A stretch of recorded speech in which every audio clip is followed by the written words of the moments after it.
بسم اللہ الرحمن الرحیم۔ شروع اللہ کا نام لے کر جو بڑا مہربان نہایت رحم والا ہے۔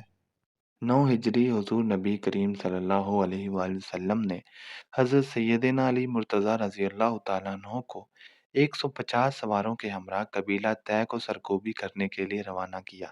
اور حکم دیا کہ قبیلہ طے کے بت خانے کو تباہ کر دیں۔ آپ رضی اللہ تعالیٰ عنہ اپنے لشکر کے ہمراہ اس تیز رفتاری سے قبیلہ طے پر حملہ آور ہوئے کہ انہیں سنبھلنے کا موقع ہی نہ مل سکا۔ آپ رضی اللہ تعالیٰ عنہ نے قبیلہ طے کا بت خانہ جلا کر راکھ کر دیا اور جبکہ قبیلہ طے والے فرار ہو گئے۔ اس معرکے میں بے شمار مال غنیمت مسلمانوں کے ہاتھ آیا۔ قبیلہ طے کا حاکم عدی بن حاتم شام کی جانب فرار ہو گیا، جبکہ قبیلہ طے کے مشہور سخی حاتم طائی کی بیٹی کو لشکر اسلام نے قیدی بنایا، جسے مدینہ منورہ میں لا کر حضور نبی کریم صلی اللہ علیہ وسلم کے حکم پر اسے قید خانے میں رکھا گیا۔ 9 ہجری حضور نبی اکرم صلی اللہ علیہ وسلم لشکر اسلام کے ہمراہ عیسائی رومیوں کی سرکوبی کے لیے روانہ ہوئے اور تبوک کے مقام پر پڑاؤ ڈالا، لیکن اس معرکے میں لڑائی نہ ہوئی اور حضور نبی کریم صلی اللہ علیہ وسلم 20 روز تک تبوک میں ٹھہرے رہنے کے بعد مدینہ منورہ واپس تشریف لے آئے۔ اس معرکے کے لیے روزانہ ہوتے وقت حضور نبی کریم صلی اللہ علیہ وسلم نے پہلی مرتبہ حضرت سیدنا علی مرتضیٰ رضی اللہ تعالیٰ عنہ کو اپنے ہمراہ نہیں رکھا اور آپ رضی اللہ تعالیٰ عنہ کو مدینہ منورہ میں اہل بیت کی حفاظت کی ذمہ داری سونپی گئی۔ حضور نبی کریم صلی اللہ علیہ وسلم ابھی مدینہ منورہ سے لشکر لے کر نکلے تھے کہ منافقوں نے باتیں کرنی شروع کر دیں کہ حضور نبی کریم صلی اللہ علیہ وسلم اس لیے آپ رضی اللہ تعالیٰ عنہ کو ساتھ نہیں لے گئے کہ انہیں آپ رضی اللہ تعالیٰ عنہ کی صحبت ناگوار گزرتی ہے۔ آپ رضی اللہ تعالیٰ عنہ ایک تیز رفتار گھوڑے پر سوار ہو کر حضور نبی کریم صلی اللہ علیہ وسلم کے پاس موضع شرف پہنچے، صورتحال سے آگاہ کیا۔ حضور نبی کریم صلی اللہ علیہ وسلم نے فرمایا: اے علی رضی اللہ تعالیٰ عنہ، کیا تم اس بات کو پسند نہیں کرتے کہ تمہارا مقام میرے نزدیک ایسا ہو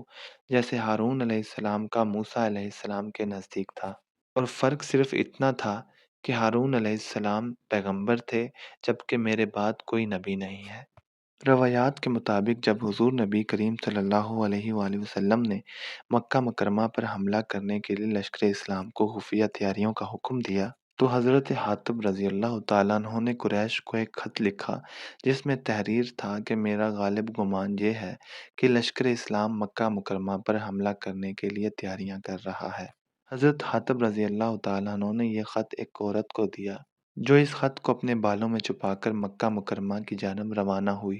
حضور نبی اکرم صلی اللہ علیہ وسلم کو بذریعہ وحی اس بات کی اطلاع دی گئی اور آپ صلی اللہ علیہ وسلم نے حضرت سیدنا علی مرتضیٰ، حضرت زبیر بن عوام اور حضرت عمار بن یاسر رضی اللہ تعالیٰ عنہ کو طلب فرمایا اور انہیں اس عورت کا حلیہ بتاتے ہوئے فرمایا کہ فلاں جگہ پر یہ عورت تمہیں ملے گی،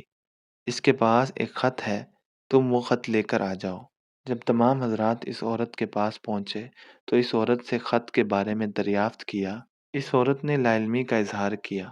حضرت سیدنا علی مرتضیٰ رضی اللہ تعالیٰ عنہ نے فرمایا: اللہ تعالیٰ کی قسم، حضور نبی کریم صلی اللہ علیہ وآلہ وسلم کبھی جھوٹ نہیں بولتے۔ پھر حضرت سیدنا علی مرتضیٰ رضی اللہ تعالیٰ عنہ نے میان سے تلوار نکالی اور اس عورت کو قتل کرنے کی دھمکی دی، جس پر اس عورت نے اپنے بالوں میں سے وہ خط نکال دیا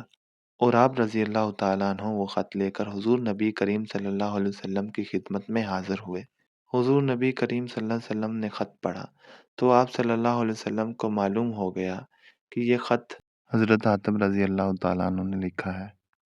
آپ صلی اللہ علیہ وسلم نے حضرت حاتب رضی اللہ تعالیٰ عنہ کو بلایا اور انہوں نے معذرت کرتے ہوئے عرض کیا: یا رسول اللہ صلی اللہ علیہ وسلم، اس خط کو تحریر کرنے کا مطلب ہرگز یہ نہ تھا کہ میں منافق ہو گیا ہوں یا مرتد ہو گیا ہوں۔ میں آج بھی آپ صلی اللہ علیہ وسلم پر صدقے دل سے ایمان رکھتا ہوں۔ میں نے یہ خط صرف اس لیے تحریر کیا تاکہ قریش پر میرا حق ثابت ہو جائے اور وہ میرے اہل و عیال کی حفاظت سے غافل نہ ہوں۔ حضور نبی اکرم صلی اللہ علیہ وسلم نے حضرت حاتب رضی اللہ تعالیٰ عنہ کے اس سچ پر انہیں معاف فرما دیا۔